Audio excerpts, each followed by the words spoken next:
Think of the passion, God love everlasting.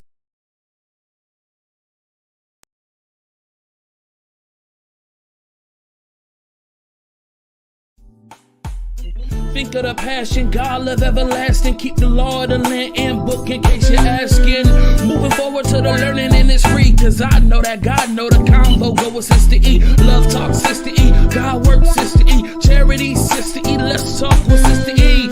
All different type of information every week. Let me speak. If you subscribe, we're going deep. Love talk Sister E. God's work Sister E. Charity Sister E. Let's talk with Sister E.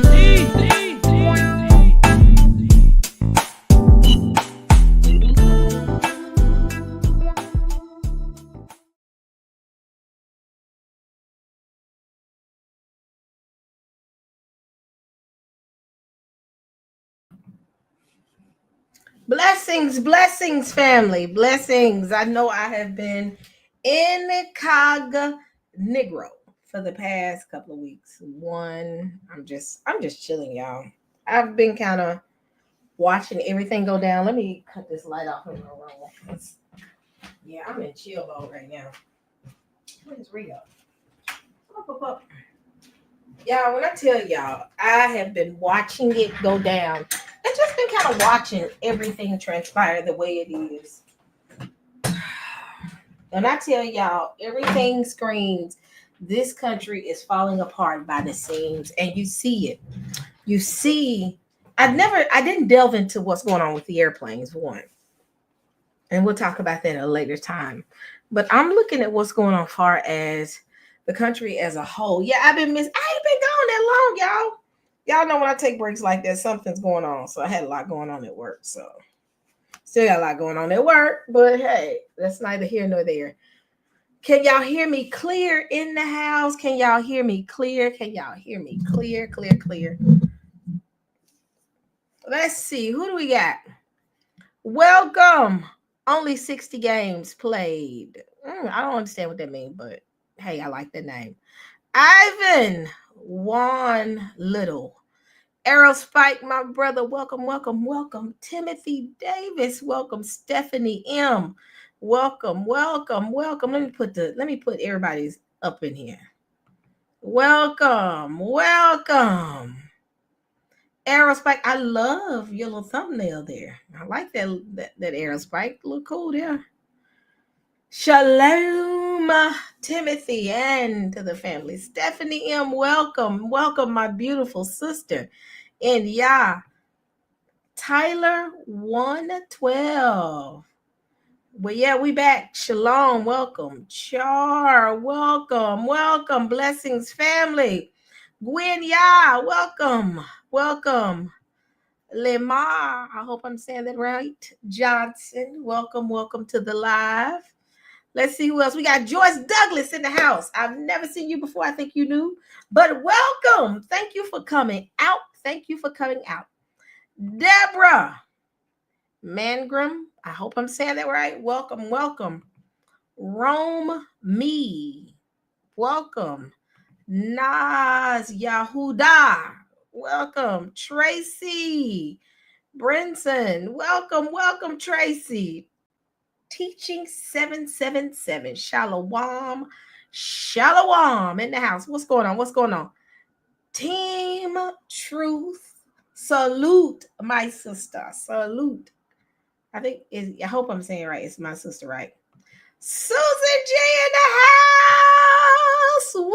Welcome, my sister. Y'all, you know what? When I tell you, and anybody I've missed, welcome. Hold on. Angel, welcome, my sister. Welcome. I don't want to miss nobody. I don't want to miss anybody. Let me make sure I said all my shouts out. If I didn't say your name, let me know I didn't say your name, and I'll make sure to say your name. Y'all, with that being said, I reloaded. Welcome. Shalom. So, y'all, I've been kind of chilling, watching what's going on in the media. They really don't know how they finna deal with Trump. Didn't I tell y'all? Didn't I tell the Saints that Trump is not finna play well in the sandbox? He's not playing well in the sandbox, and he's not going to play well in the sandbox. And he doesn't give a care in the world. Cam 2 player, what's going on? Hello, welcome, sister. Y'all love, you love y'all. Welcome, welcome, welcome, welcome. As I see y'all coming into the house, I'm gonna make sure and acknowledge y'all because I haven't seen y'all reload. Shalom, shalom. So, but back to what I'm saying. I told y'all Trump was finna come here. He was finna wreck shop, and he's doing just that. We've seen reports of USID. I think that's what they getting ready to. He putting some out there where he trying to shut them down. And you have the situation where Elon Musk got a hold to folks' information, pulling down your personal Social Security numbers and all that good stuff. You have the situation with, I heard today he was attempting to dismantle. He did an executive order to dismantle. Hold on one second.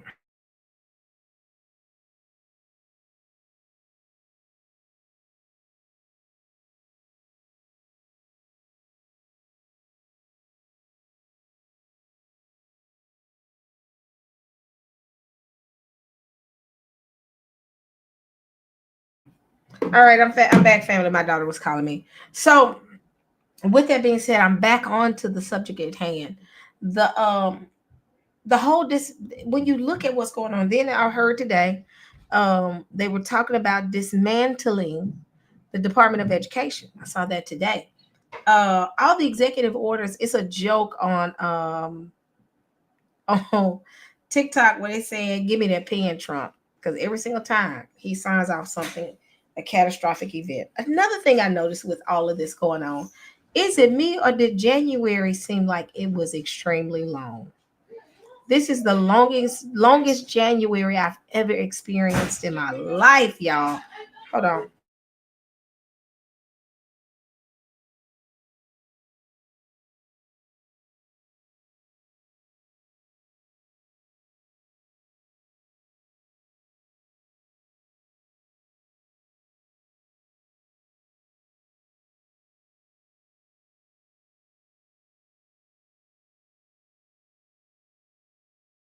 Yep. This January, was it me or did this January seem like it was extremely long?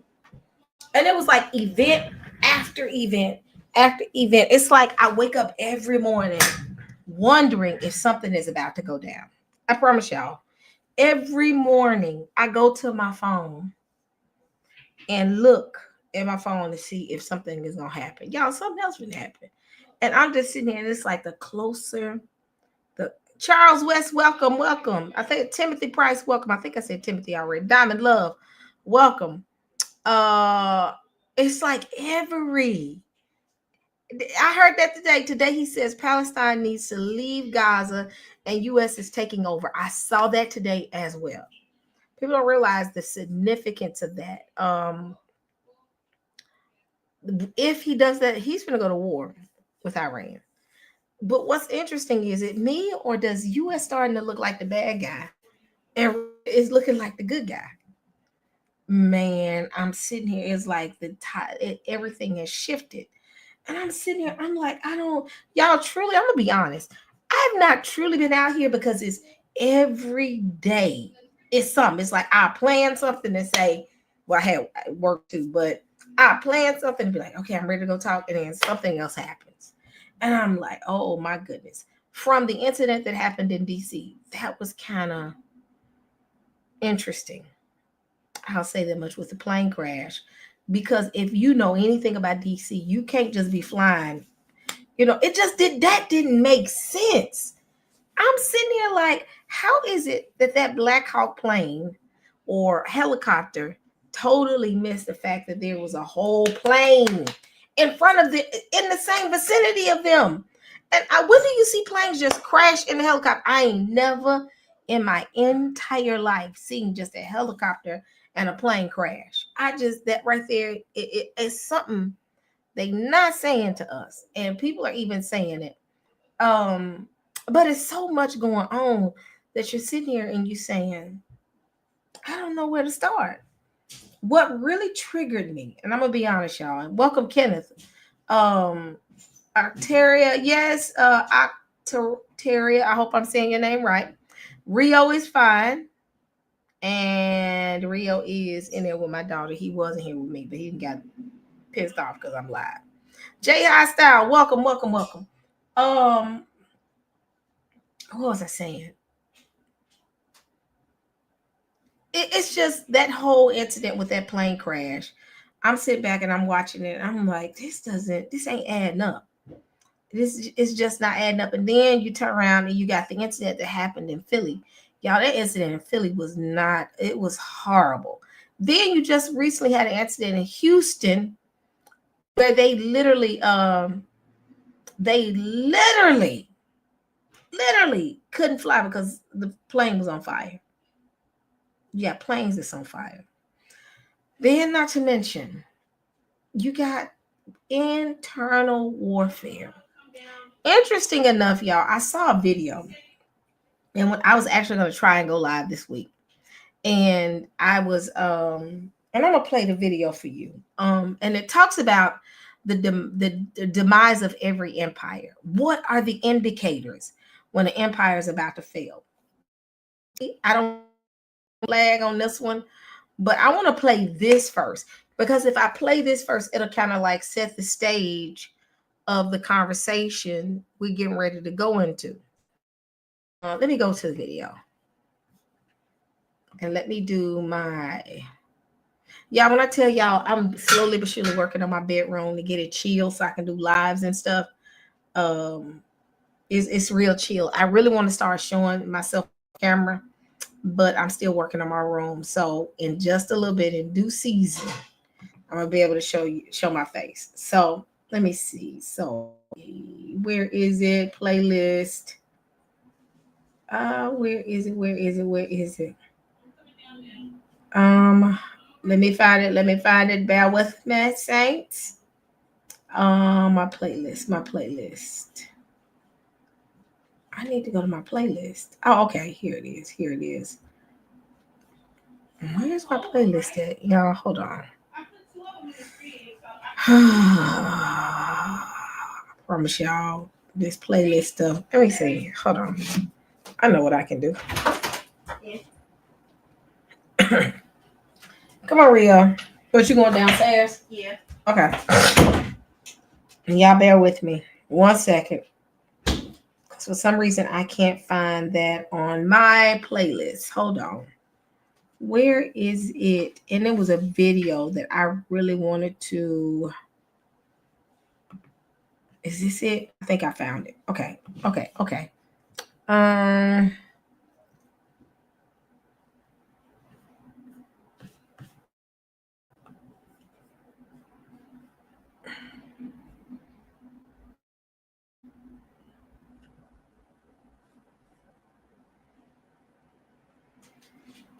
Hold on. I'm mad at myself. Because the video, it spoke to where we are as a country. So let me go to my histories. For some reason, I can't find the video. I am pissed off. Look at the video. Oh my gosh. Hold on. Let me go back in. And let me go look at my histories. Bear with me, saints. Bear with me.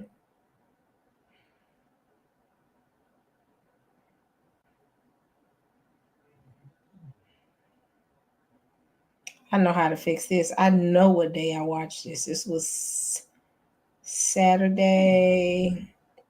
I think it was Saturday. Hold on. It was Friday. It wasn't Friday. Here we go.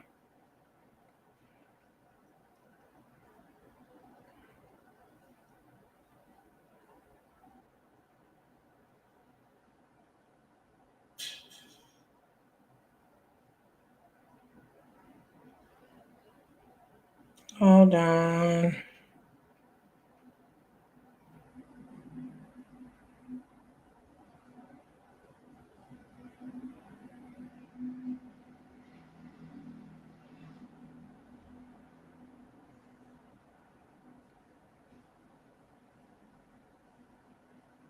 Hold on, saints.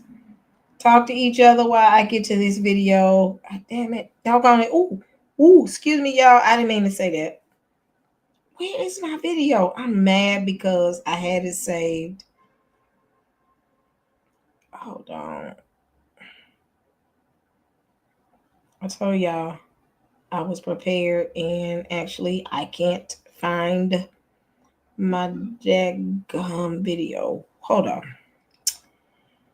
Talk amongst each other while I get this video. Did I set it for watch later?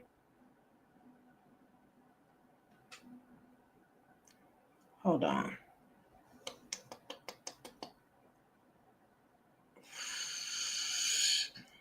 Oh my gosh. Let me see.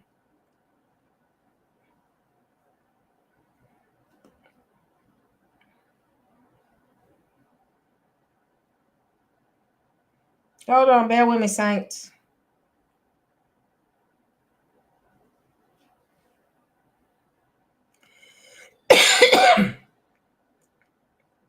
Dadgummit. I know I said, I'm telling y'all, I think they be getting rid of my videos that I have set aside. Because I promise you, I hit the button to save the video, and now all of a sudden I can't find it. Yeah, I think it's a conspiracy against me, because I promise you, either they took the video down.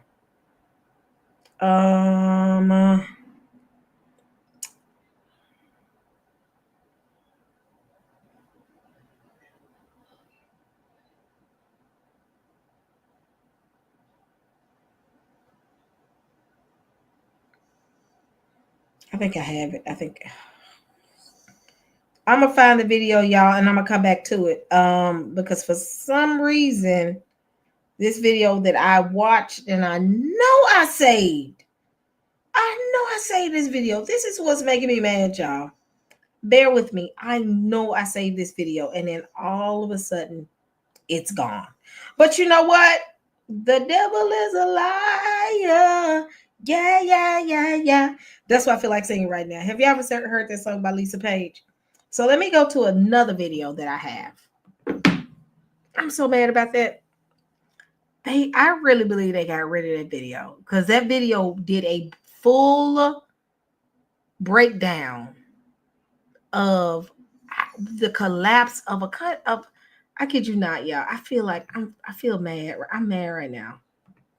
Y'all pray for me. I'm real mad right now, because I sat and I watched this video and I said, man, this would be a fire video for y'all to watch. Because I'm telling y'all, when they did the breakdown of the dismantling and how a country, the signs and indicators, I'm determined to find this video.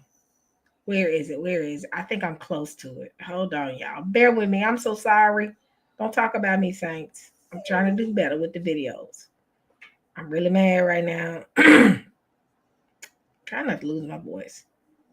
So, where is it?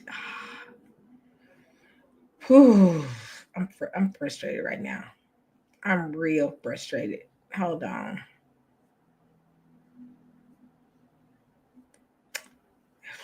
I think they took the video off my histories, because that right there was the best breakdown I've ever seen of the downfall of a country. And now all of a sudden, it's no longer in my saved.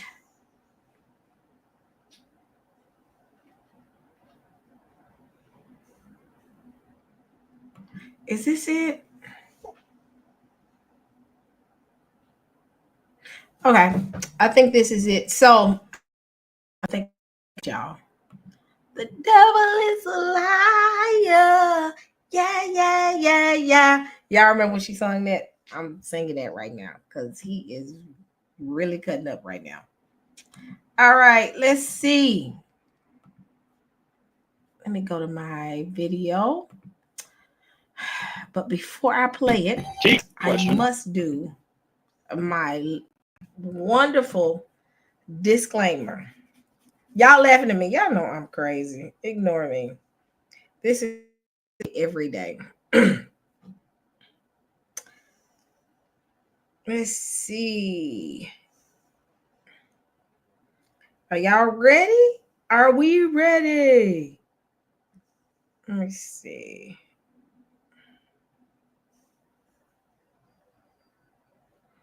All right. So as I read this, I'm reading this so I can make sure I don't get caught up in any situation. So, copyright disclaimer under Section 107 of the Copyright Act of 1976. Allowance is made for fair use for purposes such as criticism, comment, new reporting, teaching, scholarship, and education. Fair use is a use permitted by copyright statute that might otherwise be infringing. Let me go ahead and throw this little seal out here. Fair use. Fair use. This video is being played for educational and research purposes only. How empires fall and why the US is next. Again, this is going to be utilized for education and research only. Fair use. Let me go ahead and play this for you. Every empire falls. That is certain, no matter how long they reigned and how far their rule stretched. From the Romans who ruled for over 1,000 years, to the Ottomans who and the USSR. Can y'all hear the video? I can't hear nothing. Hold on. Don't do this. Hold on.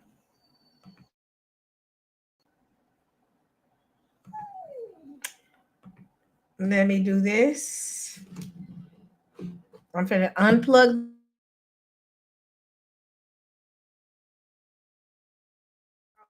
Can y'all hear me?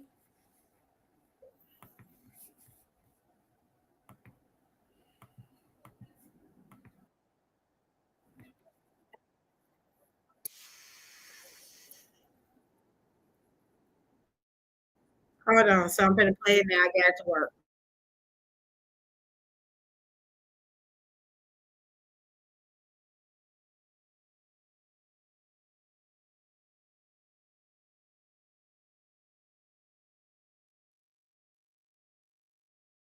Every empire falls.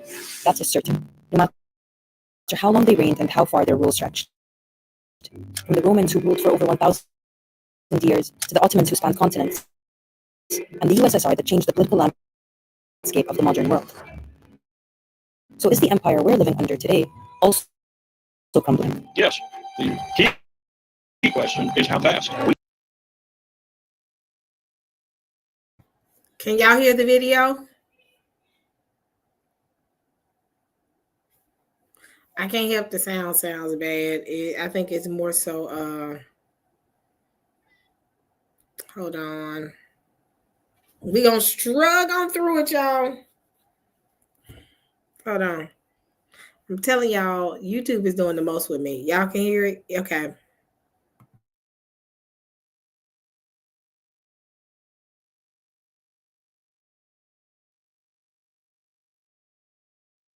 We have boundaries beyond those known to the people of any other day. American democracy is obviously limping on both feet. America is not the greatest country in the world anymore. The US empire is falling, and there are three symptoms of its impending demise that we can see from looking to the past. Let's start with the oldest of the bunch. These videos are made possible by our supporters on Patreon. If you'd like to help us tell more stories like this, you can become a paying member through the link in the description. Now back to the video. The Roman Empire oversaw the lives of millions.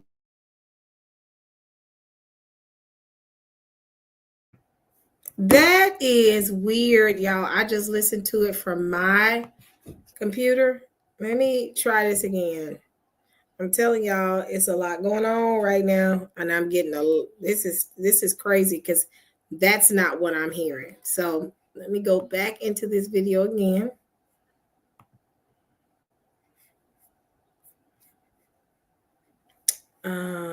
History. Let me see.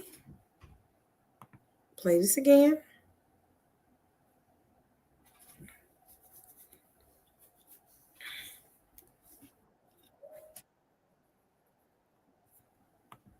Okay, I'm gonna try this one more time.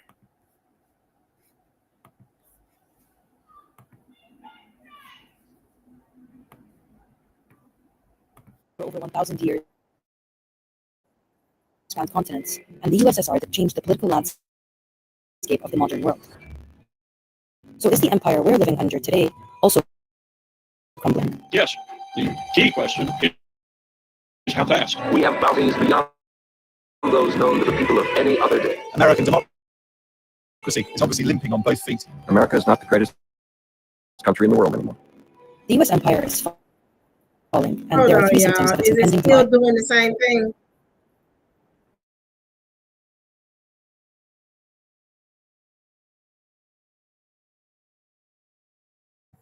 Is it doing the same thing? Let me try another video. I promise you, I feel like it's a conspiracy against me to keep from doing this, but that's all right. Let's see. Let me play another video for y'all. Let's see. I'm gonna just pick any video. And play this video.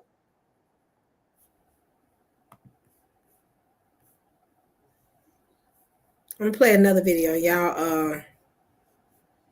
Hold on.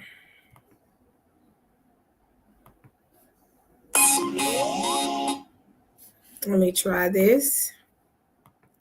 I'm starting to have problems with.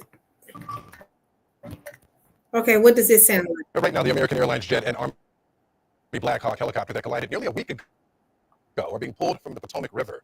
That air collision killed 67 people, and investigators say all victims have been recovered. Officials say it will take several days now to remove the wreckage from the Potomac River. They are focusing first on the jet and hope to recover. The crazy thing, I don't have the speed on high. Hold on. Every day we set a goal for what we're trying to accomplish. Our goal for today was to get to the engine, the fuselage, and the wing. New drone video shows the Black Hawk helicopters still intact. Investigators are analyzing flight information, voice recorders, and interviews with air traffic controllers to understand what happened.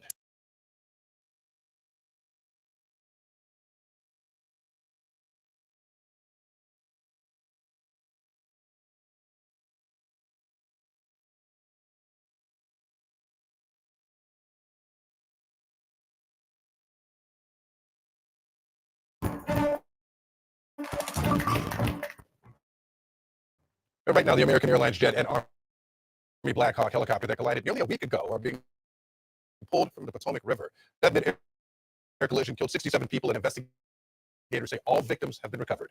Officials say it will take several days now to remove the wreckage. Okay, y'all. Let me stop this for a They are minute. focusing first. And I'm going to close everything out. And I'm going to come back in. Let me close out everything.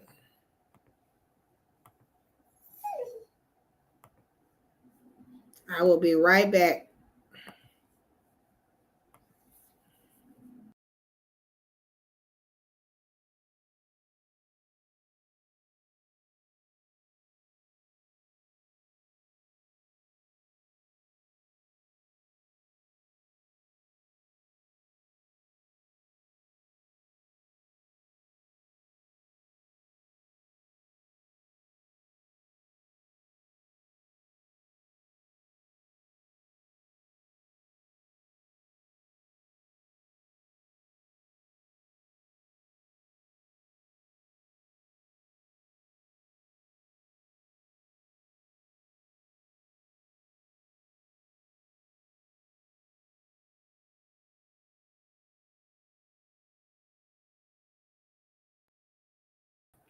All right. I was on Edge, and now I'm on Google Chrome. We're finna try this again and see what happens.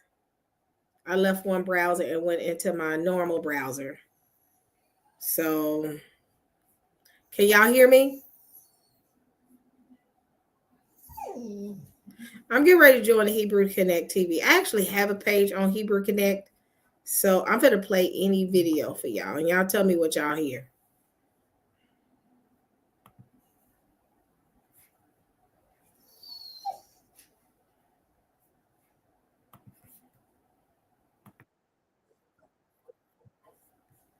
All right, I'm finna play a video.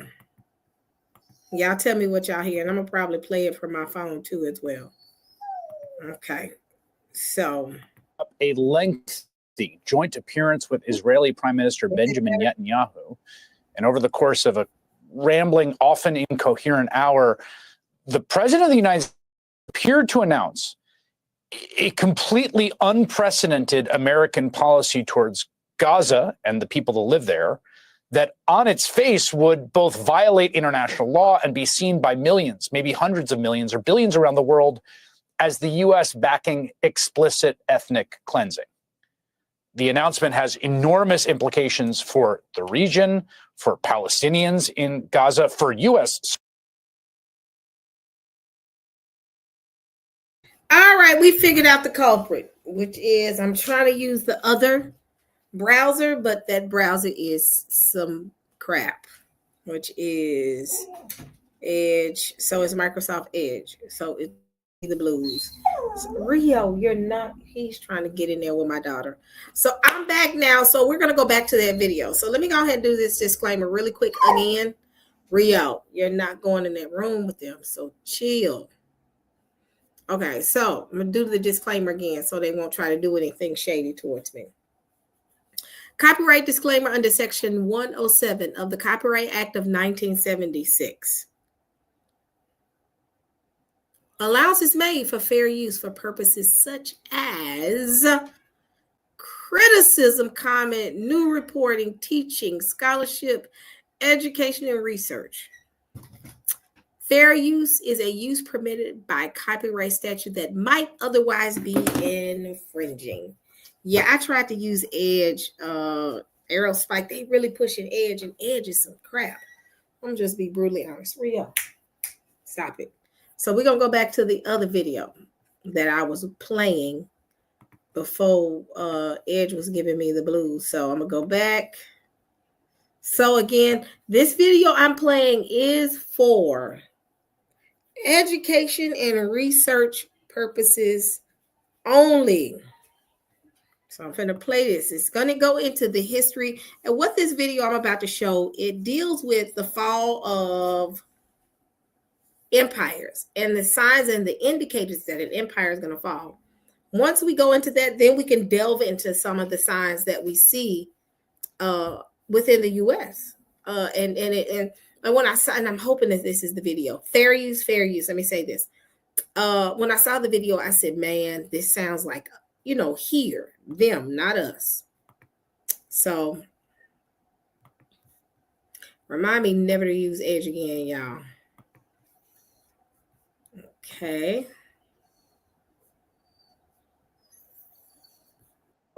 Dear Dr. K. These videos are made possible by our... Every empire falls. That is certain, no matter how long they reigned and how far their rule stretched. From the Romans who ruled for over 1,000 years, to the Ottomans who spanned continents, and the USSR that changed the political landscape of the modern world. So is the empire we're living under today also crumbling? Yes. The key question is how fast. We have bounties beyond those known to the people of any other day. American democracy is obviously limping on both feet. America is not the greatest country in the world anymore. The US empire is falling, and there are 3 symptoms of its impending demise that we can see from looking to the past. Let's start with the oldest of the bunch. These videos are made possible by our supporters on Patreon. If you'd like to help us tell more stories like this, you can become a paying member through the link in the description. Now back to the video. The Roman Empire oversaw the lives of millions of people. Remnants of its great reign still stand in cities across the world, a testament to their reach and influence in the lands they conquered. Never has Rome been greater or stronger than now. But then, after 1,000 years of domination, it fell. And just like Rome wasn't built in a day, it didn't fall in one either. Instead, the fall of the Roman Empire was death by 1,000 cuts. But there's one factor in particular we're going to look at: internal decay. At the height of its grandeur and its glory, A civilization so powerful it could never be conquered from without. Yet it found the seeds of its destruction within itself. There was a huge disparity between the lives of the elite and the commoners. Rome's elites lived in grand estates, hosting lavish, decadent banquets where they'd feast on peacock tongue and wine from naked waiters. Every one of these senatorial families has holdings all over the Roman Empire. They're the equivalent of small multinational corporations. They are wealthy in a way that is impossible for us to understand. The poor lived a very different reality. They worked menial jobs and lived mostly on bread and porridge, living in overcrowded, badly built buildings, prone to collapse and spreading disease. The games are all about the Roman emperors giving the people what they need, and it's always described as bread and circuses. They had to feed the people of Rome, but once they were fed, they had to be entertained. Let the games begin! There were famines, peasant uprisings, and slavery, and the Roman tax system disproportionately impacted the lower classes, while the wealthy often avoided taxes through exemption or corruption. This is now a new era of Roman history. Rome is no longer what it was. Rome is in decline. The middle class was shrinking, and the economy became what it was. Rome is in decline. The middle class was shrinking, and the economy became increasingly polarized between the very rich and the very poor, all fueling resentment and instability. So what does this tell us about the US? Home they've always dreamed of, the happiest investment they have ever made. So I'm pausing right here for a reason. The thing is now, if you notice, and they're getting ready to go into the American dream. Number one thing that people always talked about, as far as we've been taught, the American dream is to own your own house. Get a loan to pay for a house that's going to take you 15 to 30 years to pay. Is that truly an American dream? Or is it something that's not attainable in your youth, but more so pay it off in your old age? And guess what? You don't even get a chance to reap the benefits for it, because if you spend 30 years paying, let's say you get a house at 25. Most people get houses when they're in their 30s. Let's just be honest. When you really start buying houses, if you really want to pay that house off, you're talking about, if you're staying in that house, you're talking about until you're 60. We've just now been given the option. People are doing 15-year loans, but if you ain't got the money to support that payment every month, most people are doing 20 and 30-year loans. What type of freedom is that? But with that being said, because I'm thinking about my parents. My parents bought a house when I was, they bought their second house when I was like, I want to say 11. And they paid their mortgage every month. And they looked up, and when they finally paid the house off, I think I was in my 20s to 30s, because they got it. I was like 9. When they got done paying that house off, I was like 33, in my early 30s. So that would have put my mom in her 50s. So this obvious is not located an American, dream. It's just owing the banks until your death. But yet it's still, with that mindset and that thinking, guess what happens? People are thriving to just buy a house. Whereas now it's not attainable. People can't get houses anymore. When mortgages now are no longer where you can get a house for $100,000, houses now are so freaking high to the point that you have to be wealthy to buy a house. Who said that houses were supposed to be $500,000? Greed. So what's going on is not only the housing market is a nightmare and it's so hard to buy a house, they're taxing the heck out of us.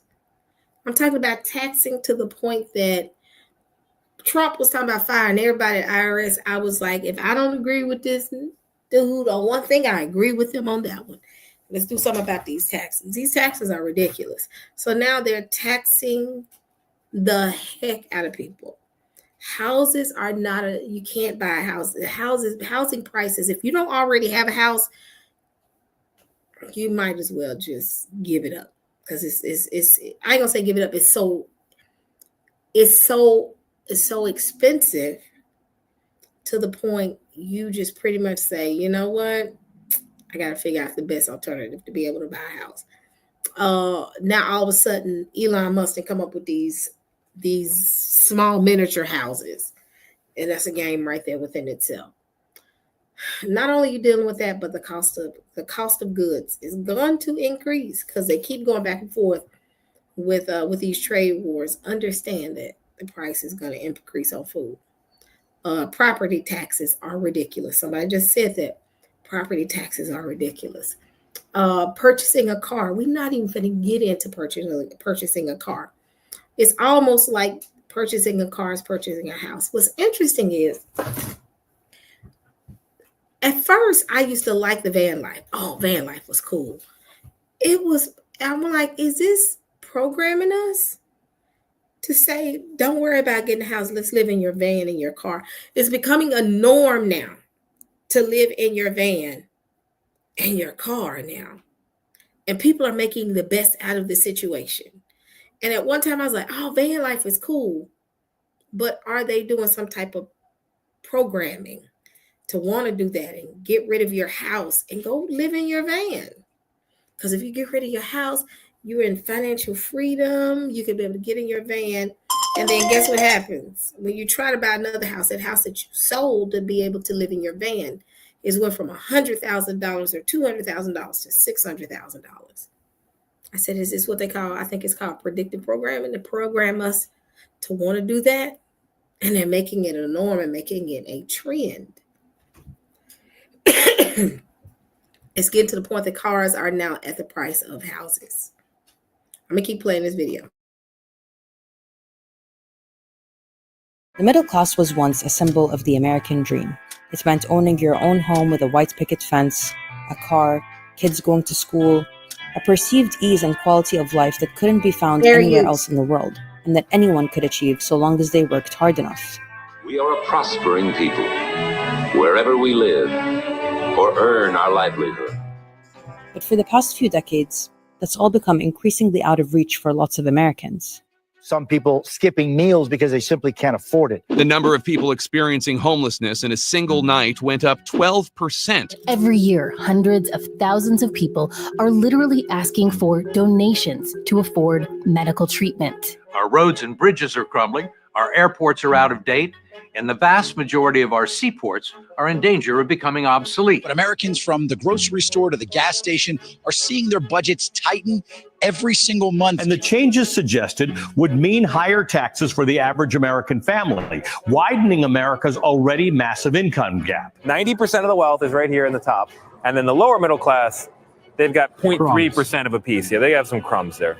And the poorest, they have no pie. In fact, they have less than no pie. They actually have a bill for pie. They're in pie debt. They're struggling to meet rent or mortgage payments, repay college loans, to repay loans for a car. While the wealthy have become steadily wealthier, wages have been stagnant and costs of living have surged. And it's not like these changes are mutually exclusive. It's off the backs of workers, off the exploitation of the American masses, that the wealthy continue to engorge themselves. Elon Musk has officially become the richest person in the world. His net worth has crossed the $400 billion mark. Companies buying out the housing market, insurance companies making healthcare unaffordable, politicians taking money from lobbies to protect corporate interests and fill their own pockets, and the working class is well aware. Hoarding wealth is so harmful, so unethical, so rage-inducing. Billionaires should not exist. So you talk about teacher's salary, $2,000 in rent, $400 car payment, you got insurance, you got groceries, electricity. Like, I don't understand how people are affording life right now. For 5 stitches, $3,800. What? Like, it's so freaking hard to live here. North America is one big scam. And then there's the internal social and political decay. People have become disenchanted with the illusion of American democracy. of its promises of equality, of equal opportunity for all as long as you pick yourself up by your bootstraps. You can see a sea of people all united under one cause. They are protesting for racial equality. The murder of a healthcare executive has led to online popularity for the shooter. Mangione has emerged in some circles as a sympathetic figure fighting the system. All this leads to political instability, economic trouble, and social unrest, which weakens the empire at its core.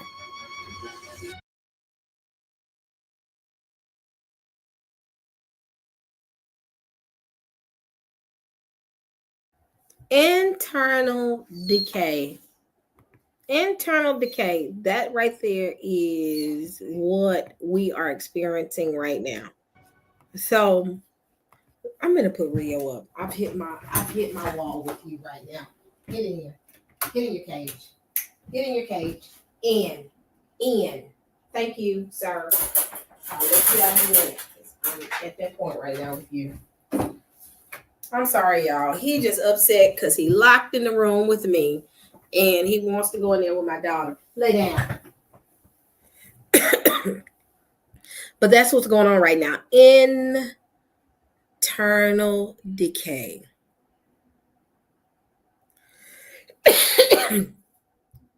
So, let me continue on.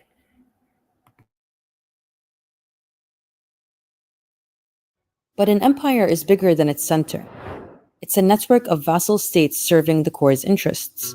And keeping all those entities in check is done through both soft power and hard power. That brings us to symptom number 2. To understand soft power and how it plays into imperial decline, let's look at the Ottomans. It was a huge empire, dominated by a Turkish dynasty that had its origins in Asia Minor. The Ottoman Empire was one of the most powerful and enduring empires in history, spanning 3 continents at its height. It was a hub of cultural and scientific innovation, producing advancements in medicine, astronomy, architecture, and engineering that changed the world. They ruled a considerable mix of peoples and faiths. There was no great history of ethnic tension, even though there was a history of massively complicated ethnic and confessional coexistence. It lasted almost 600 years, until it didn't. One factor that contributed to its demise was its waning influence over the peoples and territories it had under its control, also known as the loss of soft power. Soft power is about being more persuasive than coercive, about getting people to comply without using force. In the case of the Ottomans, it was a delicate balance of diplomacy and cultural influence. But over time, the empire's ability to foster loyalty among diverse groups was eroding, aided by rising nationalism within these communities. The Greeks were the first to rebel against the Ottoman shackles. The minute you start getting a political world, this system is going to break down. And that is what happens in the 19th century, and that is the great conundrum for the empire. People stopped buying into the vision of the empire and began to break off and pursue their own interests. Now the U.S. That's where you get into diplomacy, where you get into building those relationships with those other nations like Taiwan and, building, relationships with China. That goes into the concept of diplomacy.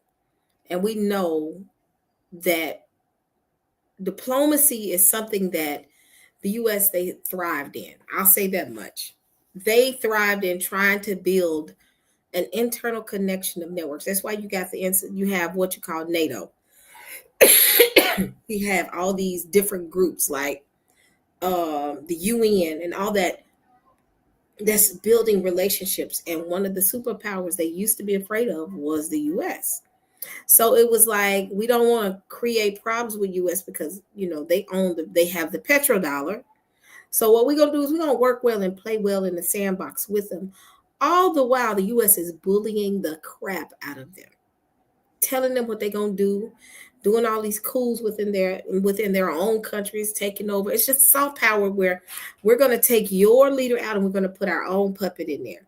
So we won't fight amongst each other, but I'm going to get what I want out the deal. And that's what we saw. We saw the incident, great example with Gaddafi. Gaddafi was, he had these great plans of taking his Africa out of the dollar and moving into a gold system. He was getting ready to do that. And what the U.S. did was, through soft power, was able to build those relationships and build a propaganda agenda against him, which ultimately made his country go against them. And to this day, they have not been right since Gaddafi been just X'd out. So with that being said, you see that happening with the soft power. But this next one is, and this is just my thoughts. I am not a history nor a civics teacher, but this is what I'm seeing from a soft power perspective, that now with all the things that happened with Gaza, I believe Gaza was the eye-opening incident to say, wait a minute, hold on. What are y'all doing? This is why I think TikTok was a dilemma and a problem to them, because no longer did U.S. look like the diplomat amongst a bunch of people that were being chaotic, but they began to look like the monster.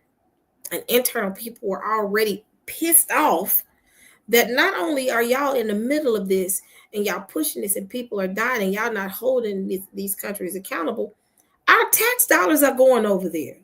And that was the eye-opener. I think this year was the eye-opener for the past 2 years for the world to see, we paying all these taxes and where's the money going. And I just recently saw a news report where they said 177. I saw on TikTok, somebody said $177 went to Ukraine for the war. And Ukraine is only saying that they got $177 billion. I didn't say thousand, I'm a billion.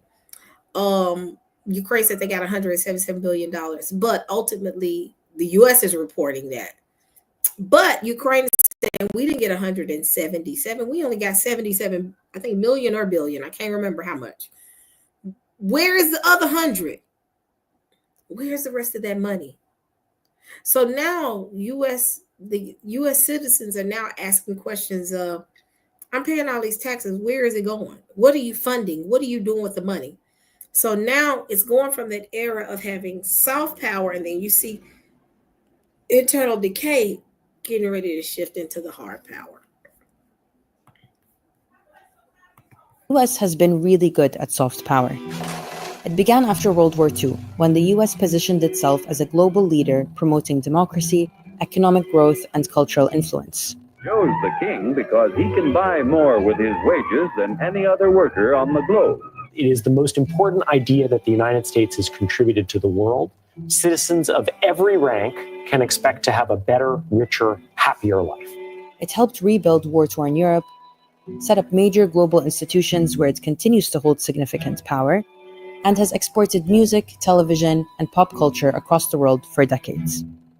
And the messaging of this soft power has been consistent and clear. Shining city upon a hill. After 200 years, she's still a beacon, still a magnet for all who must have freedom. But for soft power to work, for people to buy into the fantasy and want to participate, they need to see credibility and moral consistency. Now, just to be clear, the US has violated the principles it preaches since its founding, not to mention since its emergence as a global hegemon. It seems the majority of people were willing to overlook that and buy into the American dream. But the illusion is falling apart. The mob tore down scaffolding, battled their way through the last line of police defense, and broke into the Capitol building itself. At home, the land of democracy, liberty, and human rights hasn't kept up the best image in recent years, and it's not any better abroad.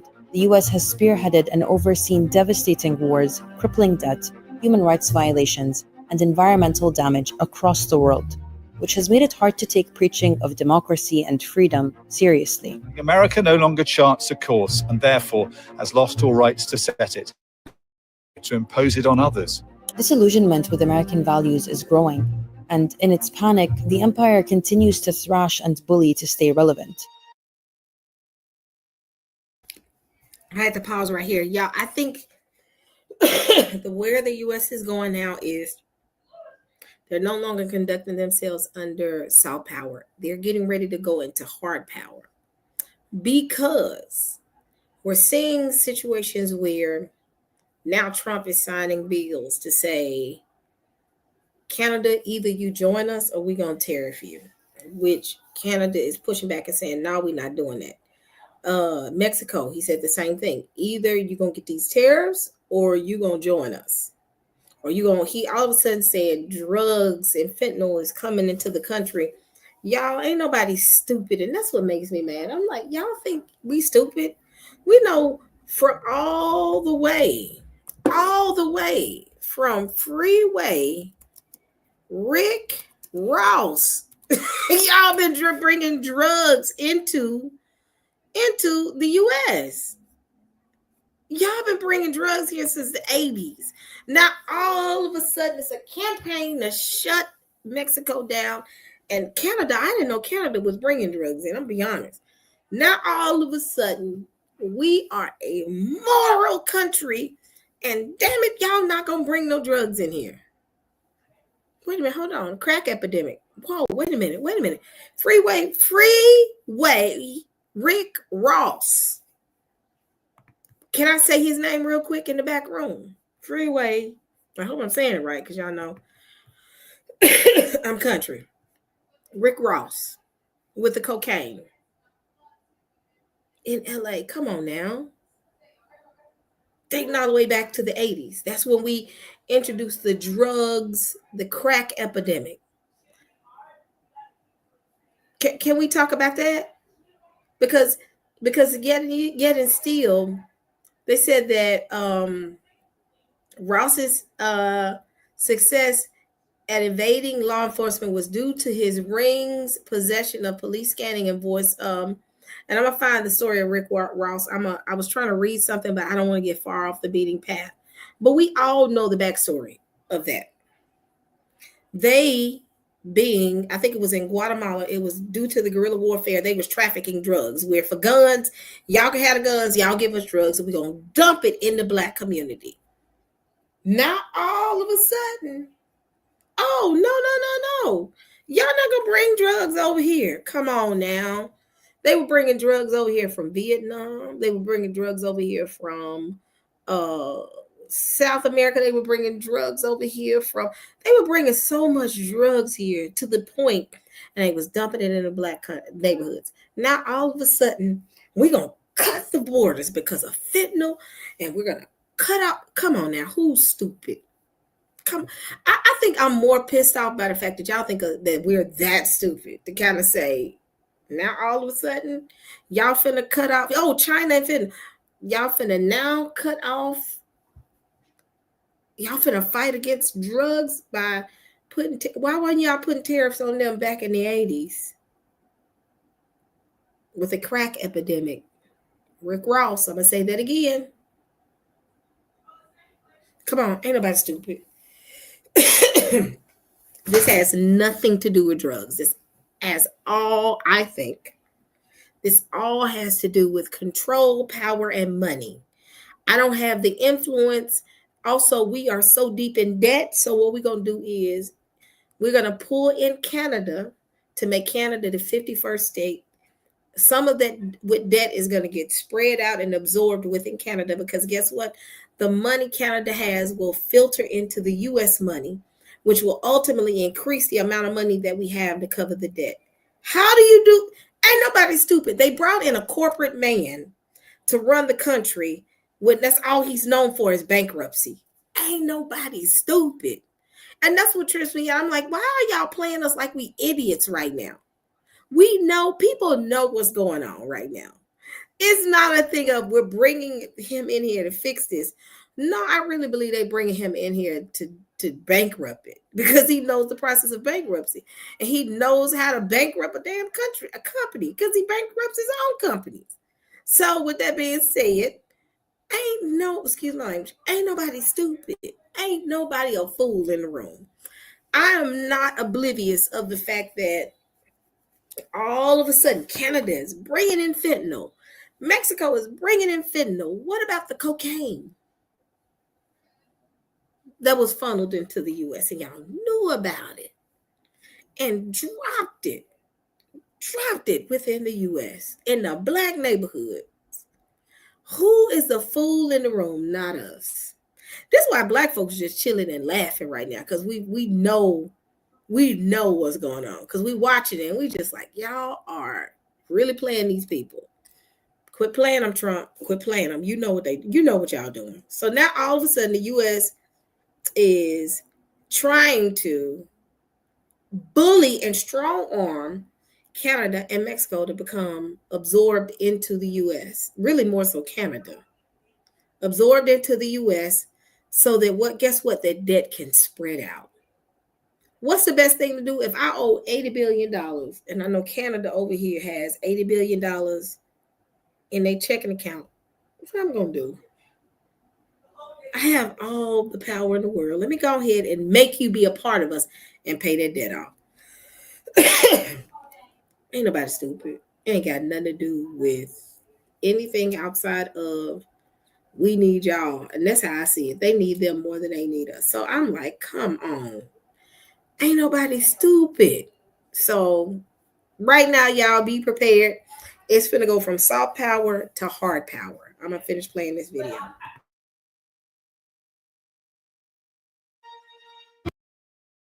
Are you really the last person to find out about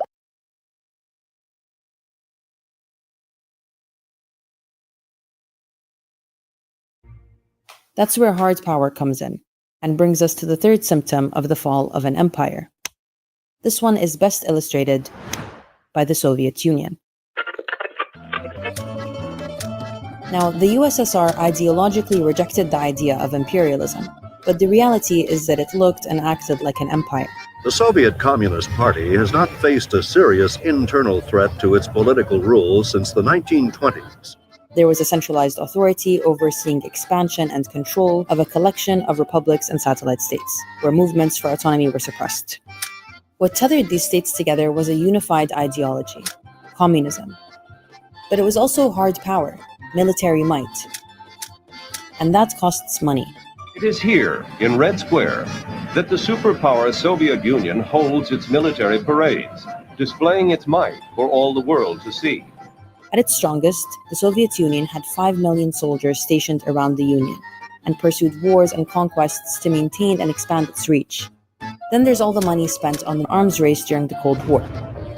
Money spent on propping up parties in proxy wars across the world, and money spent on wars like Afghanistan, a protracted 10-year-long conflict that cost them $50 billion. The superpower from the north occupies Afghanistan with more than 100,000 troops, a modern mechanized army.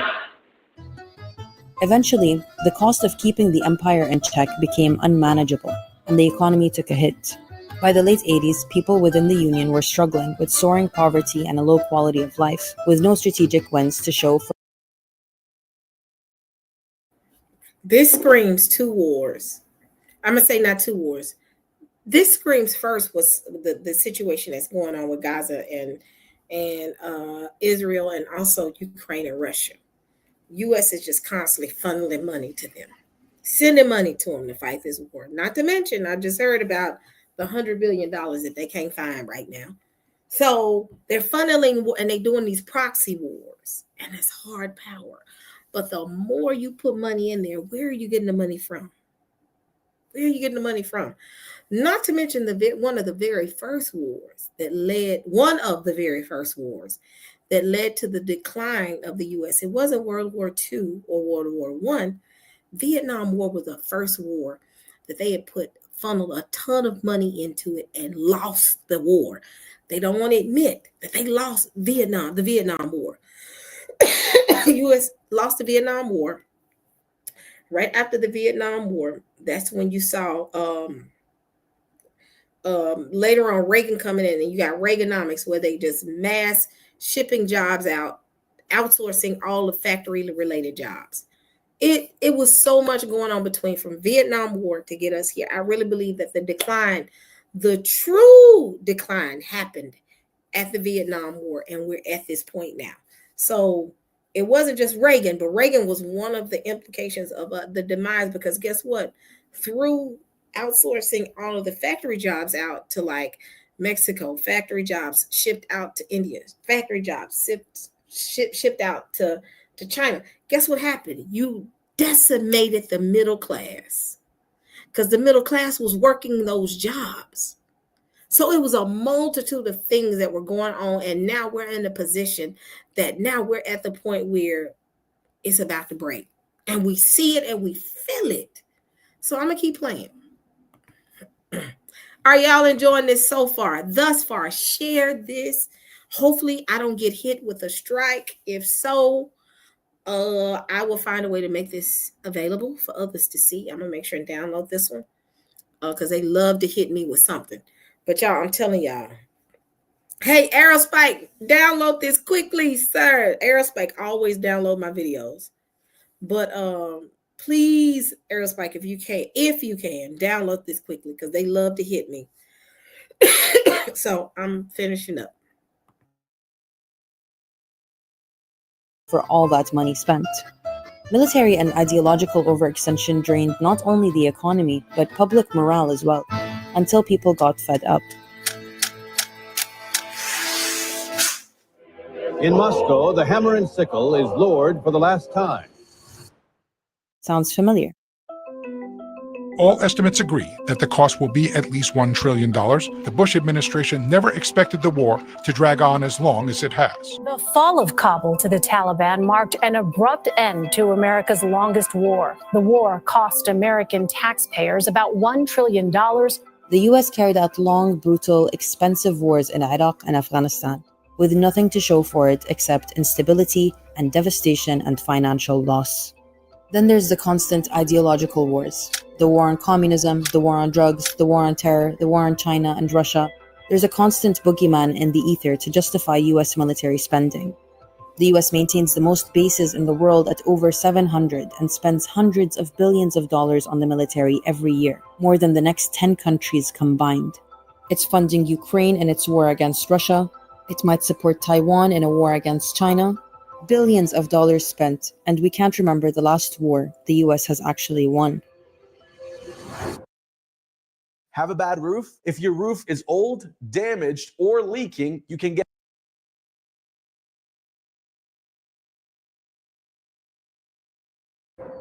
But last year, an undeniable awakening happened. This has been a senseless and a deliberate slaughter, a genocide, and it is happening on our dime.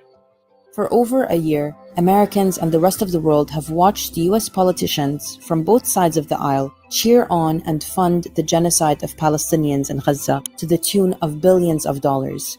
It has shattered the idea that the US is a beacon of justice and human rights, and irreversibly cemented the hypocrisy of American moral exceptionalism. The empire has never been so exposed. And it's shown Americans, who back in the Imperial core continue to struggle to live decent, dignified lives, where all their tax money is going, and where it's definitely not.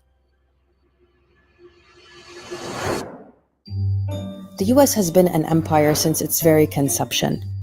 From colonizing Native American land, to conquering territories overseas, to dominating world politics through global institutions, military might, corporate interests, and foreign meddling. Of all the empires that have risen and fallen, none have come close to having the reach and power of the US. So the idea of it losing its hold over the world seems inconceivable. But while all these symptoms are unfolding and the US empire erodes from within and without, it's not doing so in a vacuum. It does so in the middle of a global shift in geopolitics, in a world that's becoming increasingly multipolar, with countries choosing new allies, new frameworks for collaboration, even new currencies. The aim of the alliance is to challenge the economic and political monopoly of the West. All of which is not good for the US. See, the way the global system is designed is, in many ways, for the benefit of America.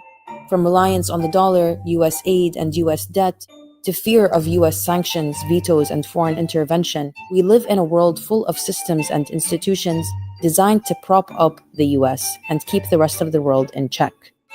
But these systems aren't going to live forever because they're inherently unsustainable.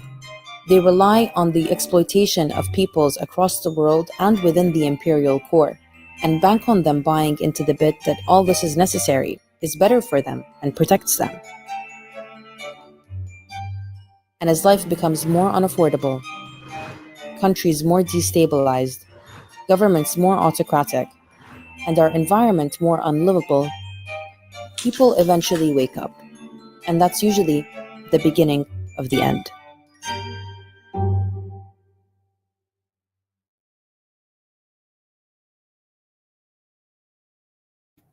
Hopefully I don't get hit. If I do get hit because of this, please go find me on Hebrew Connect. I'm actually on Hebrew Connect. Let me go ahead and let y'all see this. Hebrew Connect. I have not been on Hebrew Connect on my new laptop. So let me log in and let y'all see. Come on. My channel on Hebrew Connect. I'm actually on here. I've been on Hebrew Connect for years. I think for almost 2 when it first came out. I just never did anything on the channel. So let me log in real quick. Let me see. Why is it not? Okay, y'all go find me on sign in at Sister E. I think I signed in through my Sister E Google account. Okay, so this is my channel on Hebrew Connect. So I'm actually on Hebrew Connect. All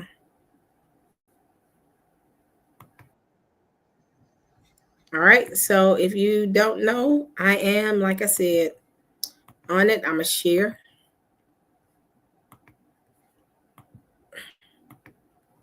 Here we go. So I am on Hebrew Connect. Oh, that's an old video. This shows I've been on Hebrew Connect now for 4 years. I just have never did anything. So I've been on Hebrew Connect, like I said, for 4 years. Am I on the right? Yeah, I think I'm on the right place. Is this the correct place, Hebrew Connect? I think this is the Hebrew Connect that Benaiah was talking about. I hope this is the correct one, but this is where I am right now if you go to Hebrew Connect. So I'll stop sharing. Maybe that's not the correct one, but if not, it's Hebrew Connect TV. I'm on Hebrew Connect TV. Is that the same one? Hold on. Connect TV. Hold on. Yep, I'm on Hebrew Connect TV as well. So let me go here. Come on. Let me log in really quick. Hello. With Rio? No, I'm good. Yeah, I'm good. I don't want anything. So let me log into my Hebrew Connect account.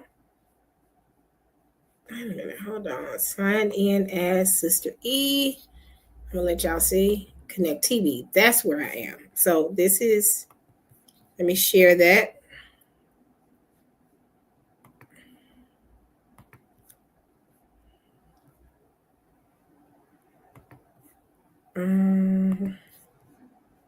Share my Sister E. Why I got this picture right here?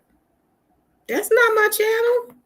Okay, hold on. That's not the correct photo. Let me go to my channel. Wait a minute. I gotta figure out whose channel this is because that's not my channel. Let me see. Find out what my channel is. Let me fix.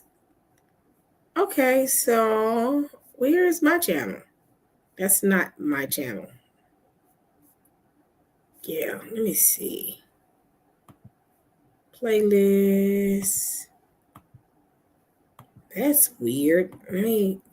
But it shows that this is my channel. Let me see. I'll go and fix that and get everything set up, and then y'all come and check me out at Hebrew Connect TV.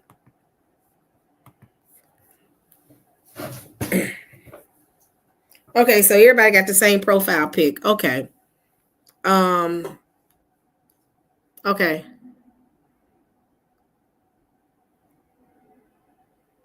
You haven't found me on Hebrew Connect TV? I'll set up my channel. I get everything cleaned up, and then I'll put it on my page. And then I get everything set up. I get everything set up, and we should be good. And then we can get cracking on that because YouTube is doing some janky stuff. But with that being said, let me get back to the subject at hand. So ultimately, when you look at the video that I just played for us, we see 3 phases to the demise. First, internal decay. That's already, let's check it out. Bam, that's done. Soft power. They are now where they no longer have a hold through soft power. So next phase is hard power. I believe we're beginning to see the beginning phases of true hard power. It's going to start getting worse and worse and worse. That's why we're seeing Trump doing what he's doing. So let me play. Oh, excuse me, y'all.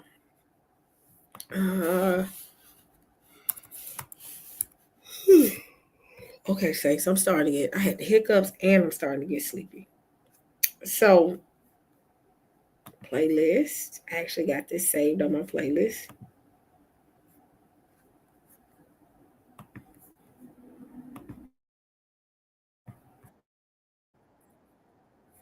So, we're in a position right now where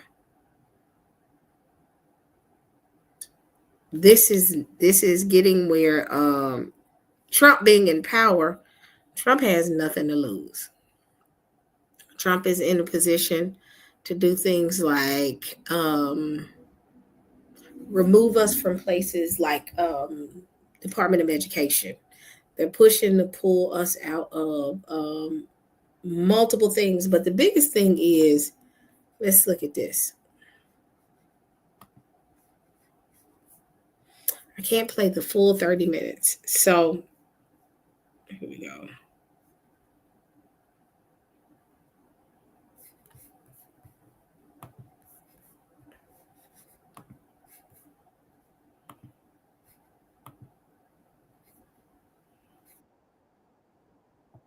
Here we go.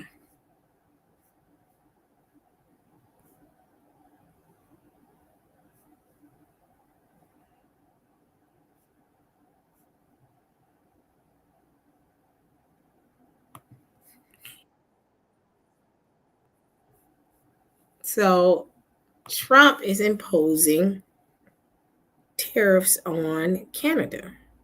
Let's play that.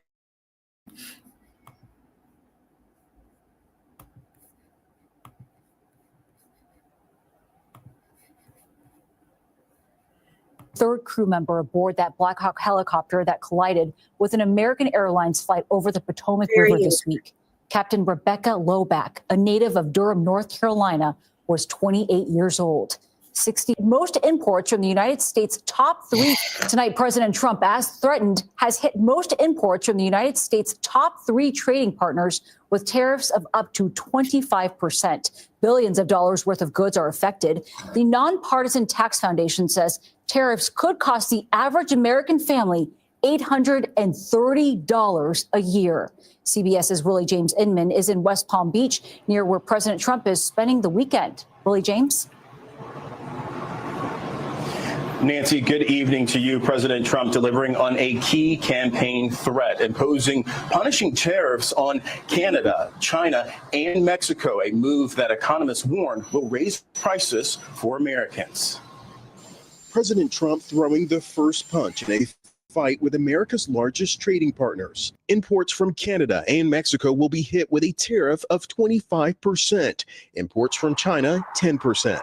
The president says the tariffs are a reaction to illegal migration, illicit fentanyl, and trade deficits. Number one is the people that have poured into our country so horribly and so much. Number two are the drugs, fentanyl, and everything else. Government data shows over 21,000 pounds of illicit fentanyl was seized at the U.S. southern border during fiscal year 2024. But only 43 pounds of the drug was seized at the Canadian border. Canadian Prime Minister Justin Trudeau said the country is at a critical moment. we're ready with a response, a purposeful, forceful, but reasonable, immediate response. Nearly 30% of all imports to the U.S. come from Canada and Mexico.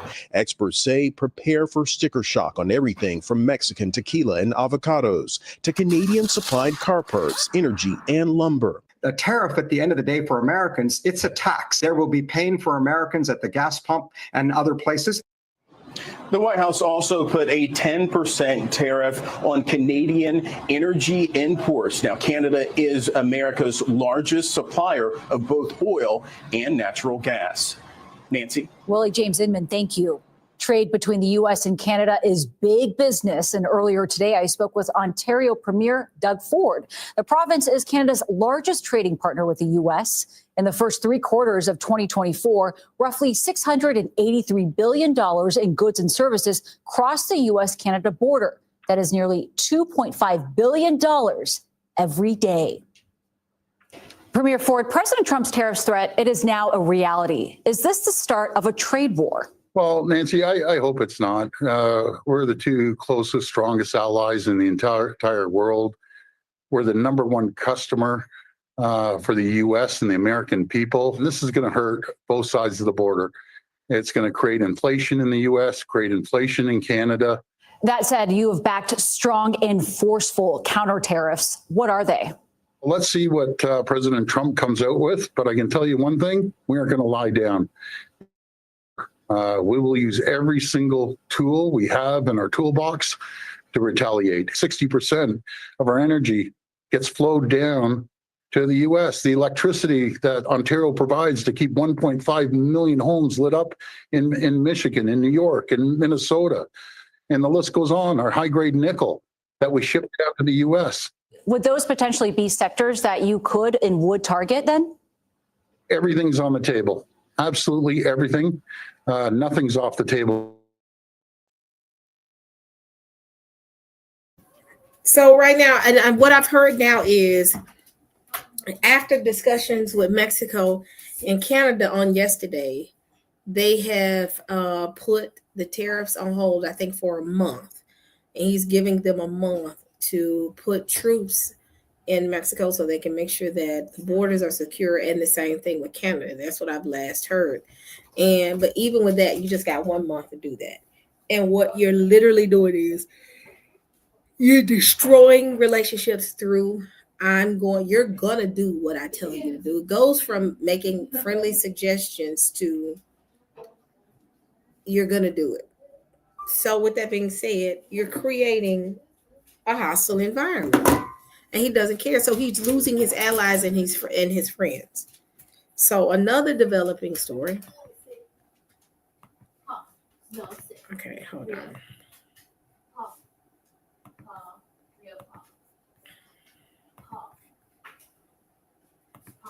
About the United States taking over a sovereign territory. What authority would allow you to do that? Are you talking about a permanent occupation there, redevelopment? And Mr. Prime Minister, do you see this idea as a way to expand the boundaries of Israel and to have a longer peace, even though the Israeli people know how important that land is to you and your citizens, just as the space is inherited by the Palestinians as well? I do see a long-term ownership position, and I see it bringing great stability to that part of the Middle East and maybe the entire Middle East. And everybody I've spoken to, this was not a decision made lightly. Everybody I've spoken to loves the idea of the United States owning that piece of land, developing and creating thousands of jobs with something that will be magnificent in a really magnificent area that nobody would know. Nobody can look because all they see is death and destruction and rubble and demolished buildings falling all over. It's just a terrible sight. I've studied it. I've studied this very closely over a lot of months, and I've seen it from every different angle. And it's a very, very dangerous place to be. And it's only going to get worse. And I think this is an idea that's gotten tremendous, and I'm talking about from the highest level of leadership. So what I see here, y'all, you got 2 narcissists on the stage. Netanyahu and you got Trump. One can't outbe a narcissist than the other. What I think, this is just my opinion, what I think, you see those two right there? Trump said U.S. is taking Gaza over. Do you think Netanyahu is going to allow him to do that for too long?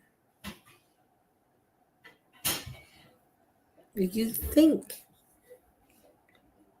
Netanyahu is going to allow him? Because guess what's going to happen? This is just what I think. U.S. troops going to go over there, and Trump is going to utilize it for what Trump wants to utilize it for.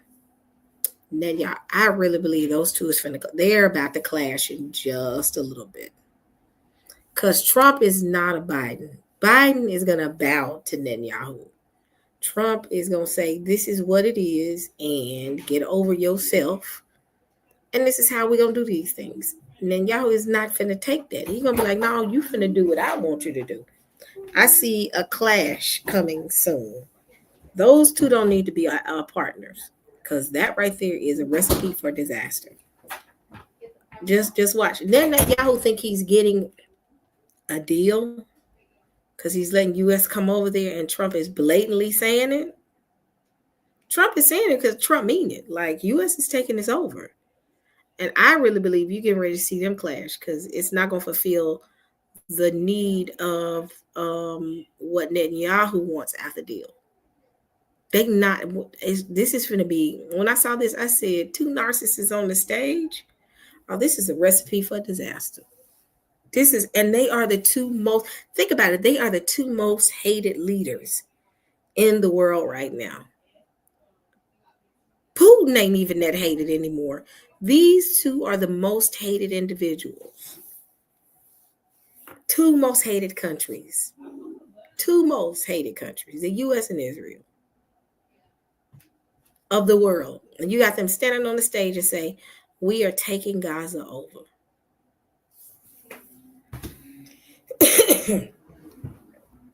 Y'all, this is finna be interesting. I'll play a little bit more of this. Gotten tremendous praise. And if the United States can help to bring stability and peace in the Middle East, we'll do that. Okay. Let's go. Caitlin, go ahead. Caitlin. Thank you so much, President Trump. Caitlin, Just to go follow ahead. up on what you were saying there. Say it. Go ahead, please. Just to follow up on what you were saying about the Gazans leaving Gaza, going to other countries. One, where exactly are you suggesting that they should go? And two, are you saying they should return after it's rebuilt? And if not, who do you envision living there? I envision world people living there, the world's people. I think you'll make that into an international, unbelievable place. I think the potential in the Gaza Strip is unbelievable. And I think the entire world, representatives from all over the world will be there, and they'll live there. Palestinians also. Palestinians will live there. Many people will live there. But they've tried the other, and they've tried it for decades and decades and decades. It's not going to work. It didn't work. It will never work. And you have to learn from history. History has, just can't let it keep repeating itself. We have an opportunity to do something that could be phenomenal.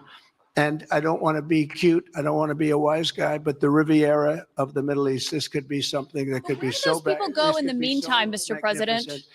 But more importantly than that is the people that have been absolutely destroyed that live there now can live in peace in a much better situation, because they're living in hell. And those people will now be able to live in peace. We'll make sure that it's done world class. It'll be wonderful for the people. Palestinians mostly we're talking about.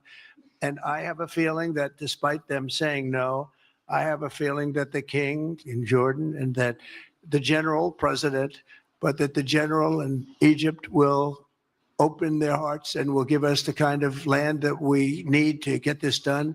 And people can live in harmony and in peace. Thank you all very much. Thank you. Thank you very much. Thank you. You've been listening to President Trump along with Prime Minister Benjamin Netanyahu. Trump obviously going through many things in that press conference, but I think it's most important to emphasize what he said about the Gaza Strip. Pretty stunning what he said. And let me just give you a few quotes here. He said, the United States will take over the Gaza Strip. We'll own it. We'll own it. His quote. He said, I do see a long-term ownership position. He also said, everybody I know loves the idea of the United States owning that land. Even Prime Minister Netanyahu referred to it as President Trump is taking it to another level.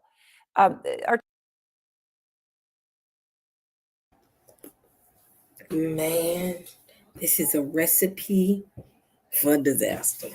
Putin just chilling and he watching. Putin just watching. Trump said the U.S. is going to take that land over. You notice he did not say U.S. and Israel like it's a partnership. This was intentional. He said the U.S. will own it and we'll take it over. And in so many words, it's like he said, we might give it over to Israel. But we are going to own. U.S. is going to own Gaza. He even called it the Riviera. He said the Riviera of the Middle East. This man is looking for a business opportunity. He found him some new land to build Trump Towers and Trump Resorts. And guess what's going to happen? I believe Netanyahu going to be like, no, you finna give me that, because I want that land. Because Netanyahu actually wants that land, y'all. Trump is not finna give them that land. When I saw that, I said, oh my goodness. It's like two psychos making an agreement, but the other one is ready to stab a dagger in the other one's back. Who is going to stab the person and who is going to have the most impact? And I'm sitting there and I'm watching and I said, oh my goodness.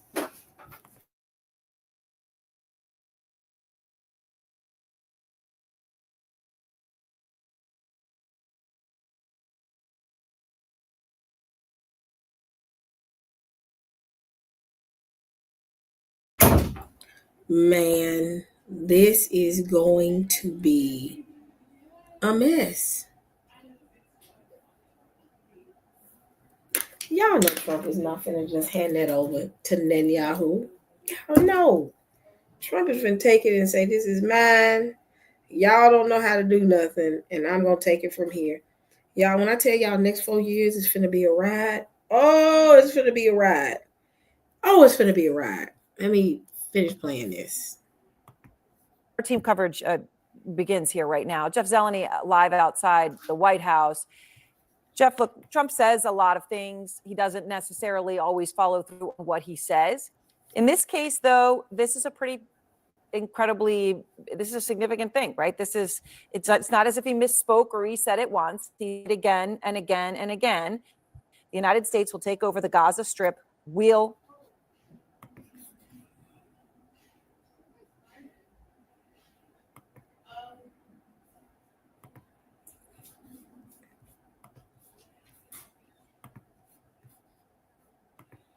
Aaron, States will take over the Gaza Strip. We'll own it. Aaron, it's extraordinary to hear a sitting American president say such words. Never mind the history here that really flies in the face of so much of what he said. But let's just focus on himself for one moment. He also said, did not back away from the idea of sending U.S. troops to the region. Donald Trump rose in his political prominence because of his opposition to America's longest wars in the Middle East, of course, Iraq and Afghanistan. And there we heard President Trump saying, not ruling out the idea of sending a U.S. Troops to the region. So that, of course, is one issue. But the whole idea of the U.S. owning that, and he was asked there, under what authority would that happen, answering everyone, of course, our own Caitlin Collins asking the question there, what happens sort of when it's rebuilt, and envisioning this as a Riviera. So we also can't help but wonder here, as we've watched the president speak all day long at several events, really for a couple hours in length, making the story here about ideas. Meanwhile, across Washington, across the country, and indeed the world, the government is being reshaped.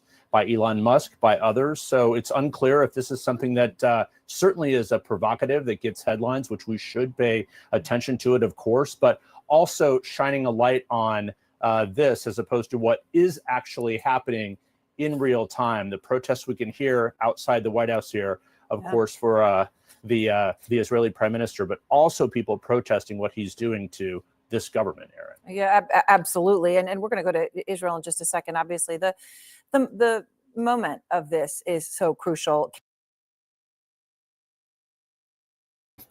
Y'all, he said the U.S. will own it. He didn't say Israel, because he knows a partnership. He would have said, intentionally said U.S. and Israel. He said the U.S. will own it. This is going to be a problem, y'all. Netanyahu thinking he getting a deal, and he's dealing with someone who's more of a psycho than him. I don't know who's the biggest psycho on the stage. People think that I've heard people say, "Oh, you support Trump." No, I just see what's about to happen, and this is beyond our control. We were gonna go to war anyway. It is what it is, y'all. I'm sitting here watching it, and it's about to go down because Trump saying we gonna take Gaza over. He didn't. We're gonna work on it so that we can allow Israel to take it over. He says we will own it. Trump said that intentionally. He said that with all intentions. Netanyahu, we taking it. And ain't nothing you can do about it. But again, Netanyahu was sitting off to the side thinking, I'm getting a deal. You finna get dealt with because you dealing with somebody who's just as much of a psycho than you. I just love what's going on. It is so interesting right now.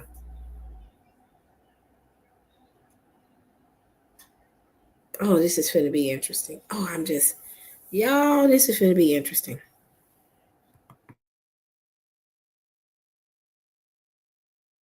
Caitlin Collins was inside that room. And Caitlin, in that room, obviously the cacophony of reporters all yelling out. Nonetheless, the new president did not directly answer the crucial question you asked about where the Palestinians who consider the Gaza Strip home would go.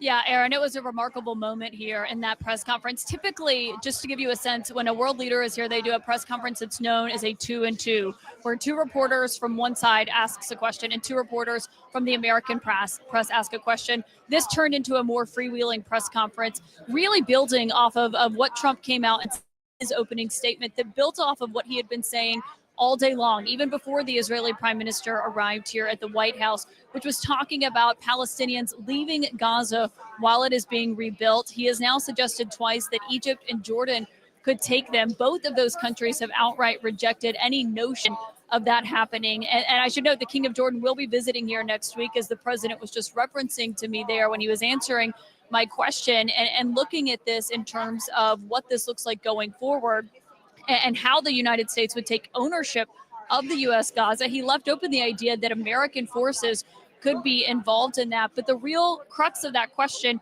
is where the Palestinians are supposed to go. There are over 1 million people living in that enclave. And while the president is talking about what it looks like now and how destroyed since this war started 16 months ago, that is the question here, because obviously this is an area that is rife with tension and incredibly sensitive. And what that could look like is a massive question here of what could happen next. And so the president there unable to say where he thinks the Palestinians should go after this, where they would go while Gaza is being rebuilt. He said that they could potentially return to Gaza after that happened. That was the first time that he had suggested that all day long. And obviously is a key question. It is their homeland. It is where the Palestinians live right now. And so the question, not just of who is in charge of the Gaza Strip after it would be rebuilt, but clearly you heard the president there essentially viewing this through a real estate lens, saying it could be the Riviera of the Middle East, as he was articulating what this could look like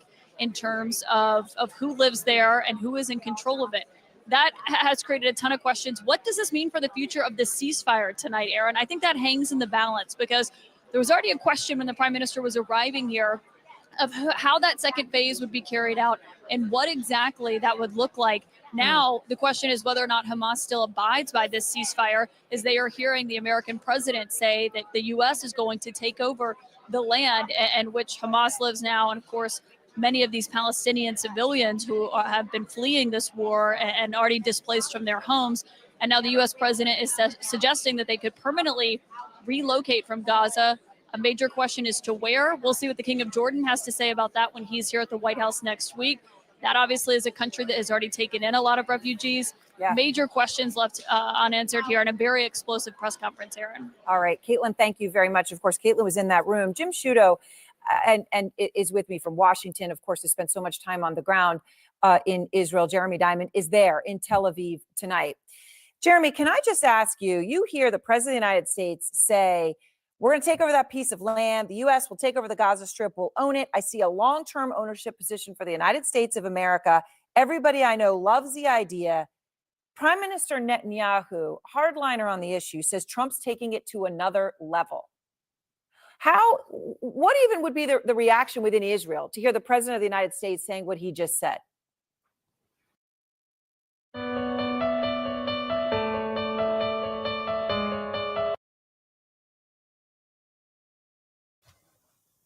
Well, first of all, I think, Aaron, we need to be really clear about what we just heard from the President of the United States. He is suggesting the forcible permanent displacement of about 2 million people from a place that they call home. He is talking about relocating Palestinians out of Gaza forcibly. He is talking about potentially using U.S. troops to do so, which would involve putting U.S. troops in combat to rout the Hamas militants who surely would not leave willingly, and also to remove Palestinian civilians who also will not leave their homes willingly. And so that obviously has enormous implications and is suggesting here.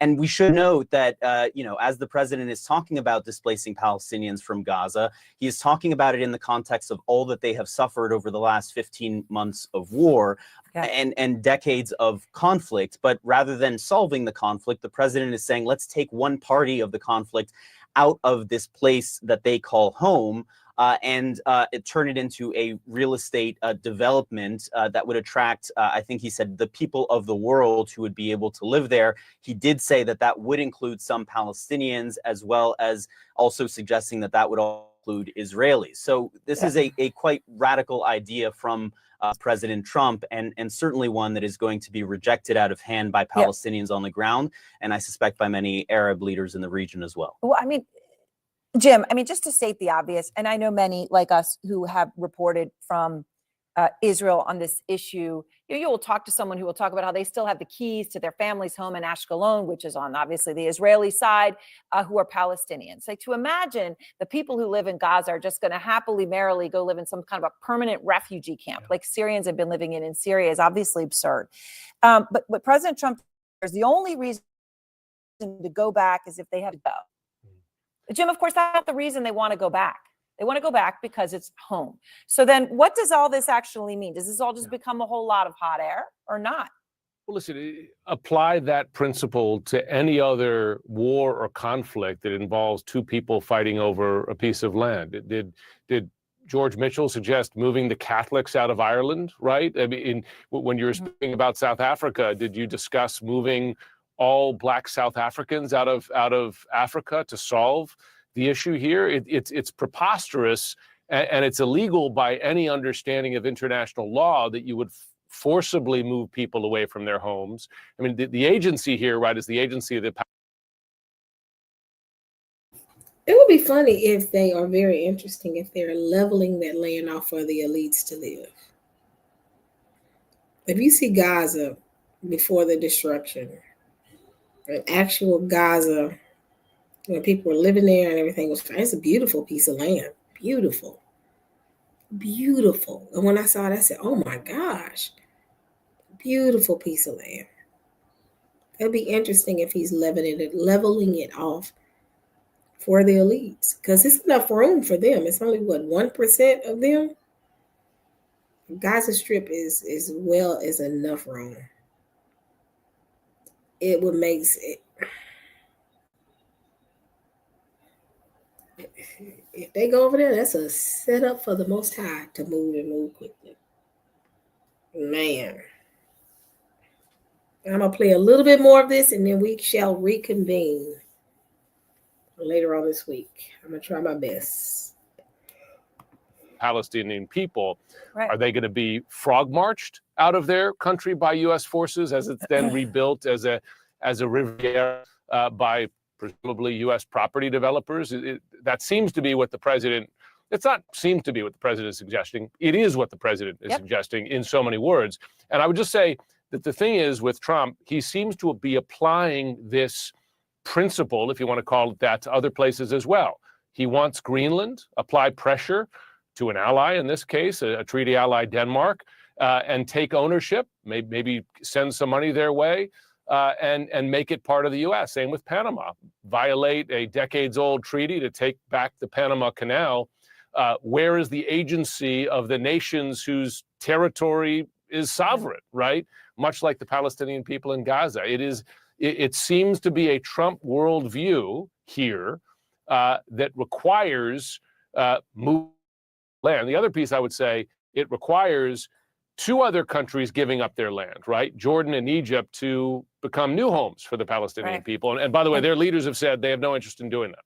And of course, there was also a question there about Samaria, part of the West Bank, that he put that on the table as well. Yes, I mean, Jeremy, exactly. in a normal world, we might be talking about some other things said here, except for what was said about Gaza was so strident and stark and in so many senses shocking. He also said U.S. funding to UNRWA is cut off, right? U.S. is the largest donor to UNRWA, 30% last year. So, Jeremy, that just happened. All of this, and watching the look on Prime Minister Netanyahu's face, I was struck, Jeremy, by the fact, I don't want to use the word giddy, but in a sense, that's the right word. And then he came out and said it himself, Trump's taking it to another level.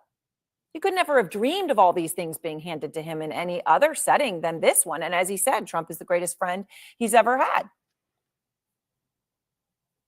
Without a doubt. And as President Trump was preparing to come into office, there was some anticipation among Israeli officials who knew, of course, that Trump had been friendly to Israel in the past, had been a great ally to Israel, had annexed recognized Israel's annexation of the Golan Heights, for example, moving the embassy to Jerusalem, moves that President Trump referenced tonight. But there was still some uncertainty about where exactly he would stand on Gaza, where exactly he would stand on issues like annexation of the West Bank, whether or not he would play good cop, bad cop with Netanyahu. Trump finna take that land, y'all. We talking about Trump. Man, this finna be interesting. This is finna be interesting.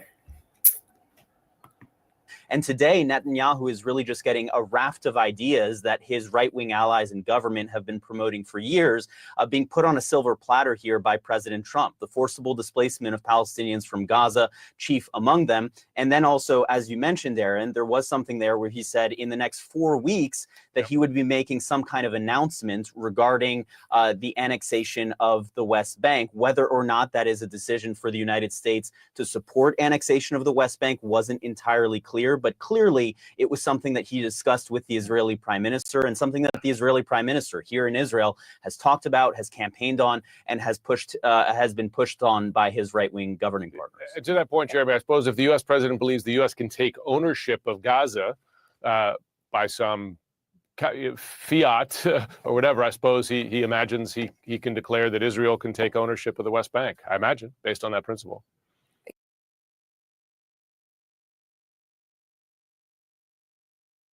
Taxes was waiting.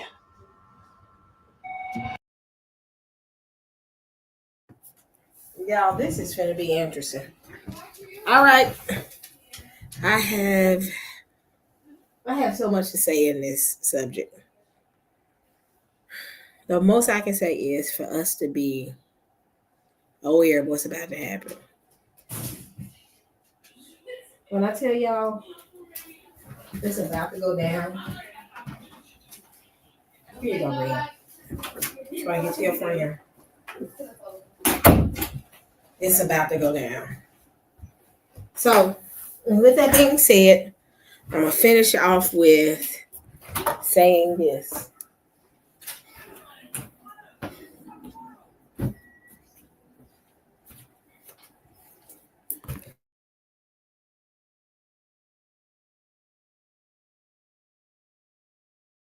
Y'all. Yeah, this is going to be interesting. So today, what did we learn, class? Today, there are 3 phases to the demise of a major empire. Internal decay, since we've seen already. Internal decay, we see that right now, not just with the parties being Republican, Democrat, but we also the internal decay within the system, where there will no longer be a middle class, but an upper class and a lower class. And then you have soft power. The countries, we see that they're trying to move towards soft power. When soft power doesn't work anymore, and we go into hard power. Soft power means I'm gonna be a diplomat and practice diplomacy, work with people, make sure that these countries, buy into my plan, and then we go into hard power when soft power no longer works. And that's what we're seeing now. Those allies that they once had are going to eventually become their enemy if they hadn't already. Y'all, we get ready to see some amazing, crazy, amazing stuff happen for the next 4 years. We already in a situation where borderline is civil unrest, and we see it happening. All these policies, he's trying to dismantle the Department of Education. He can dismantle IRS. I'm not upset about that. But I'm just joking. Trump, hit up IRS, please. I just kind of want to throw that out there. But you see that where he's been dismantling things on the inside, these institutions, especially with things like DEI. DEI is not our initiative, y'all. I look at DEI just like affirmative action. It was propagated as if it was for us, but actually it was for them. We weren't necessarily getting the benefits from none of these programs, but the dismantling of those. So he's slowly but surely dismantling everything a lot of these countries built for themselves and the model minority that's falling apart. So we saw all this internal decay, soft power shifting into hard power, money being pushed for these wars. They didn't put so much money in these wars that the U.S. is just bankrupt. Not to mention the economy being crippled during the season of Reagan, what we call Reaganomics, where they were shutting down these plants, and it literally single-handedly destroyed the middle class. Yeah, we get ready to see the end result of every single bad decision that was made, which is the ultimate bad decision that they made that's going to come on their head when they put our people in captivity and brought us over here to build this nation. Oh, they're going to read from that. They're going to read from that. So with that being said, y'all, I have enjoyed our conversation. I'm starting to get sleepy. Let's see what's gonna happen. Every day is something, y'all. January was interesting and long. We're just at February 4th. Rest assured, by this week, we're gonna see something that is going to shock us. I think every day we gotta brace ourselves to see what's gonna pop up on the news. So enjoyed it. It's been a great conversation for the past 2 hours. I myself is getting ready to go to bed because I'm a little sleepy. I'll talk to y'all on this week because something happened. I'm just gonna be honest. The way things looking is like I'm just gonna brace myself for what's to come. But with that being said, y'all, I want to say this: even the community, what we consider to be mainstream Black Christian community, are now beginning to say the U.S. is falling apart. If you know anything about Larry, what is Larry? What is his last name? And I just posted it on my Facebook page. Larry. Let me see.